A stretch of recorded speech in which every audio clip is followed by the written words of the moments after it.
Hello जी, जय माता दी। कैसे हैं आप सभी? आशा करते हैं आप सभी बढ़िया होंगे। तो देखिए, कल है करवा चौथ का व्रत और तैयारी ज़ोर शोर से शुरू हो चुकी है। कलर लगा लिया है। दीपा भाभी, कल बिजली गिरने वाली है तो इसलिए तैयार रहे ना। और हम बिजली गिराने वाले हैं तो अपना बेस्ट देने वाले हैं करवा चौथ पे। अच्छे से तैयार होंगे जैसे कि हमेशा से तैयार होती आई हूँ मैं। और देखूँगी कि क्या पहनने वाली हूँ कल, क्योंकि और लोग तो पहले से ही डिसाइड कर लेते हैं, पहले से ही शॉपिंग वगैरह कर लेते हैं करवा चौथ की क्या पहनना है क्या नहीं पहनना है। बट मैंने ना, सच बताऊं, घर के अंदर हूँ, कुछ भी तैयारी नहीं करी है।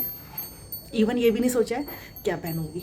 तो इसलिए कल पता चलेगा कि मैं कल क्या पहनने वाली हूँ। तो फाइनली डेट बता दूँ आपको। डेट है आज 9 तारीख और थर्सडे का दिन है। बज गए हैं 11 और यहाँ पे मैंने ना कलर लगवा लिया है, क्योंकि दीपा भाभी कल आपने टोका था ना मुझे कि कलर तो लगवा लो। तो यार, विटामिन डी की कमी हो रही थी मेरे अंदर। और आप जैसे आप सभी को पता ही है कि इतना वेदर ख़राब था, धूप थी नहीं। तो आज विटामिन डी ना बहुत अच्छे से ले लिया, यानी कि धूप में बैठ कर के कलर लगवाया। और मौसम की बात करूँ तो मौसम बहुत ज़्यादा अच्छा है, दिल खुश हो गया। और एक बात, एक कमज़ोरी जो मेरे अंदर है यहाँ के मौसम की, कि मुझे ठंडा बिल्कुल पसंद नहीं है, क्योंकि गर्म इलाके से आई हूँ, किच्छा से। तो किच्छा का मौसम मुझे बहुत ज़्यादा अच्छा लगता है। गर्मी सहन कर सकती हूँ मगर ठंडा बिल्कुल सहन नहीं कर सकती। तो इसलिए इतना ज़्यादा ठंडा लग रहा था मुझे 3 दिन से, जब से रेनी वेदर हुआ यहाँ का, तब से बहुत ज़्यादा ठंडा लग रहा था। बिल्कुल अच्छी अच्छी वाइब्स नहीं आ रही थी अंदर। और आज मौसम अच्छा है तो बहुत अच्छी वाइब्स आ रही है। और मन भी कर रहा है कि कल की तैयारी की जाए करवा चौथ की। तो मौसम दिखाती हूँ। बहुत बातें हो गई और आपसे तो जितनी बातें करूँ ना मैं, उतनी कम लगती है मुझे। तो यहाँ पे वेदर, तो यहाँ पे हमारे नैनीताल का ब्यूटीफुल सा वेदर इस तरीके से है।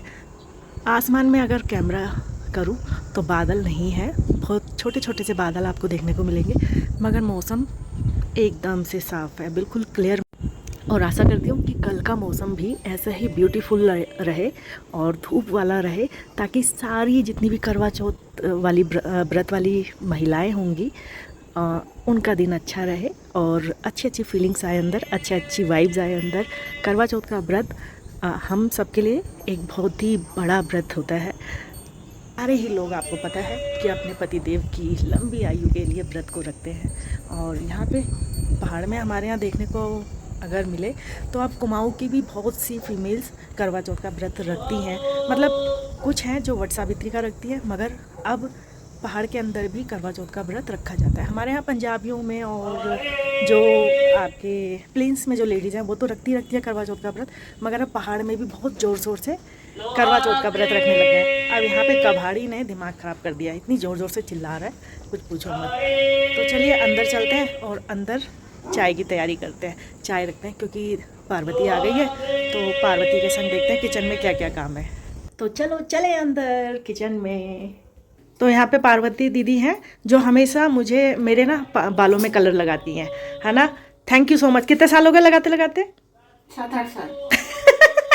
7-8 साल तो हो ही गए। देखो, मुझे ना कहीं पार्लर में नहीं जाना होता है, जब भी मुझे कलर लगाना होता है तो मैं पार्वती दी से बोल देती हूँ कि मुझे कलर लगा दो, तो वो कलर लगा देती। बहुत अच्छा नेचर है, किसी भी काम के लिए मना नहीं करते हैं। और अभी हम लोग करने वाले हैं किचन की सफाई, क्योंकि दिवाली आ रही है। थोड़ा थोड़ा हम लोग काम निपटा रहे हैं। यहाँ पे दाल वाल के डब्बे हैं, थोड़े बहुत धुल चुके हैं। मतलब 99% हमारा किचन का काम हो गया ना, और थोड़ा बहुत रहा है बाकी। तो चलो चाय वाय बनाते हैं। तो हम चाय पीते हैं, उसके बाद आपसे मिलते हैं, क्योंकि मुझे जाना पड़ सकता है हल्द्वानी। आज बिटिया के संग हल्द्वानी जाऊंगी। और थोड़ा सा मुझे हल्द्वानी में काम भी है, क्योंकि हमने कुछ दिवाली का थोड़ा सा सामान भी लेना है। तो चाय पीते हैं, उसके बाद तैयार होते हैं और हेयर वॉश करेंगे। हेयर वॉश करने के बाद फिर हम जाएंगे तैयार कर। सो दोस्तों, जल्दी से तैयार हो जाते हैं। और यहाँ पे बिटिया ऑलरेडी तैयार हो चुकी है और मुझे भी तैयार फटाफट होना है। तो यहाँ पे मैं लाई हूँ अपने लिए कैंपस के शूज़। ये ना बहुत ही ज़्यादा कंफर्टेबल होते हैं, बहुत ज़्यादा। इससे पहले भी मैंने कैंपस के शूज़ लिए थे, तो उनकी लाइफ भी बहुत अच्छी होती है, यानी कि बहुत ही ज़्यादा मजबूत भी होते हैं और बहुत ही ज़्यादा कंफर्टेबल भी होते हैं। इससे पहले रेड टेप के भी पहने थे, तो रेड टेप के भी अच्छे हैं, बट रेड टेप से ज़्यादा मुझे ना कैंपस के शूज़ बहुत अच्छे लगते हैं।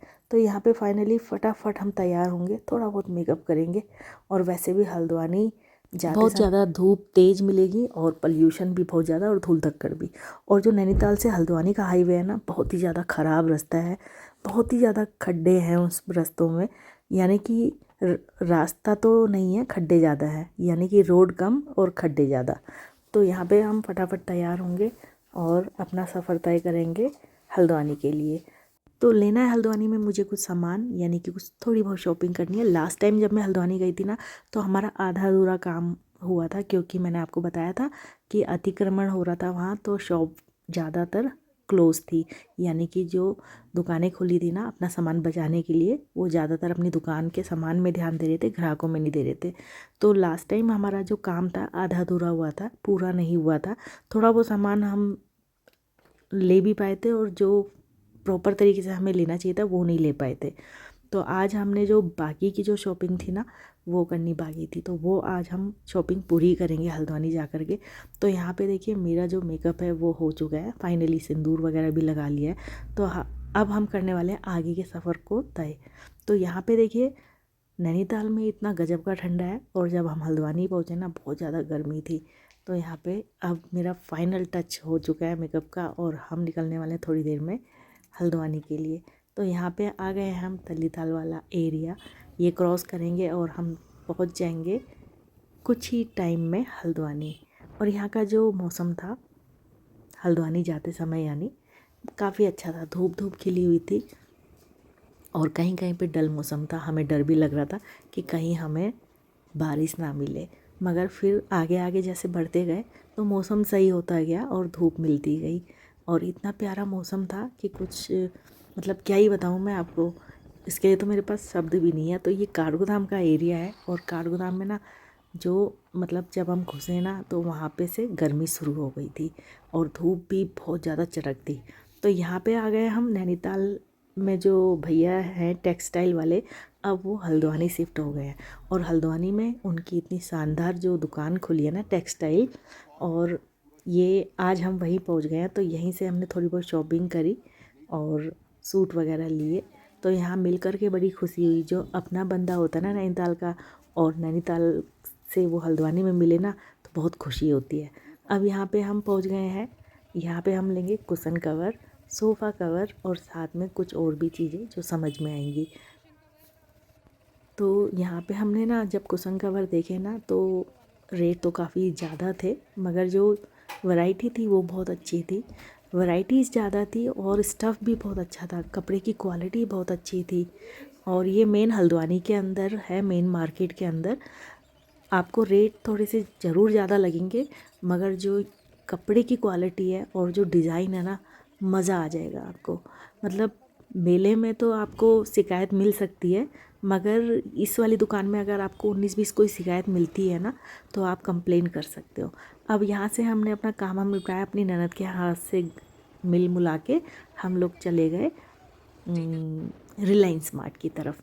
ये कमलवा गांजा में रिलायंस मार्ट पड़ता है, तो वहाँ पे हम लोग जा रहे हैं। वहाँ पे भी हम थोड़ी बहुत शॉपिंग करने वाले हैं, थोड़ा बहुत देखेंगे कि क्या क्या दिवाली ऑफ़र में क्या क्या आ रहा है।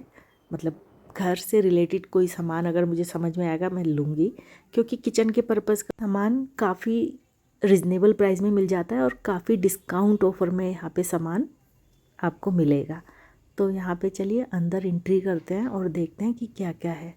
तो यहाँ पे इतने बड़े एरिया में रिलायंस मार्ट है ना, ये तो समझ में नहीं आता, पैरों में दर्द अलग हो जाती है, मगर आपको सामान यहाँ पे A to Z सारा मिल जाएगा। और हम तो जब भी हल्द्वानी आते हैं और हमारे पास जब टाइम होता है ना तो हम रिलायंस मार्ट में घुस जाते हैं। भले ही थोड़ा सा ये आउटर एरिया में है, यानी कि थोड़ा सा हल्द्वानी से अंदर, मतलब हल्द्वानी से कम 6-7 किलोमीटर पड़ जाता है, मगर फिर भी हमें अच्छा लगता है, क्योंकि यहाँ पे काफ़ी डिस्काउंट ऑफर भी चलता रहता है, और काफ़ी अच्छी अच्छी क्वालिटी के अच्छी अच्छी चीज़ें हमें मिल जाती है। अब हमने अपनी शॉपिंग करी पूरी, और हमें बच गए थे यहाँ पे तकरीबन 7:30, और 7:30 हल्द्वानी में रुकते रुकाते कुछ खाते पीते बज गया 8:30। भाई साहब, मैं और मेरी बेटी स्कूटी चला रही है और मैं पीछे बैठ के अपनी वीडियोग्राफी कर रही हूँ। तो यहाँ पे जब 8:30 बजे ना तो हमारी तो वाट लग गई। हमने कहा भाई साहब 8:30 बज गए हैं, और नैनीताल का पूरा रास्ता हम माँ बेटी ने तय करना है। तो कोई बात नहीं, दिल में अंदर से ना डर नहीं होता है मेरे। मैंने अपनी बेटी से कहा कोई नहीं, घर ही तो जाना है, चलो चलते हैं आराम आराम से। मगर ये जो नैनीताल से हल्द्वानी का, हल्द्वानी से नैनीताल का जो हाईवे है ना, ये इतना ख़राब है ना, सच बता रही हूँ, बहुत ख़राब है, बहुत खड्डे हैं, बहुत ही खड्डे हैं। बजते बुझाते हम लोग फाइनली 10 बजे पहुँच गए अपने घर। और यहाँ पे नैनीताल हमारा प्यारा सा आ चुका है और कुछ ही देर में मैं पहुँच जाऊँगी अपने घर। और इतना ज़्यादा पॉल्यूशन था ना, जितना मेकअप करके गई थी ना, उससे कई गुना ज़्यादा तो मेरे फेस में मट्टी पुत चुकी थी। मतलब इतना गंदा फेस हो चुका था मेरा मट्टी से कि मैं बता नहीं सकती हूँ। अब यहाँ पे हम आ गए हैं अपनी शॉप के अंदर। और ये जब हम शॉप के अंदर आए ना, तो ये प्यारा सा पप्पी, मतलब बहुत क्यूट सा था। तो मेरी बेटी और मेरा बेटा इसको ना पेडिग्री खिलाने लग गए और इसको पता नहीं क्या क्या चीज़ें खिलाने लग गए। इतना ज़्यादा प्यार कर रहा था ना पप्पी, मतलब इतना हिला मिला था। और ये ऐसे ही स्ट्रीट डॉग है, इसको किसी ने पाला नहीं हुआ है, मगर इसको पता नहीं किसी टूरिस्ट ने या किसी ने कपड़े। तो दोस्तों, इस वीडियो को मैं आज यहीं समाप्त करती हूँ और मिलती हूँ कल वाली वीडियो पे। Bye bye, take care.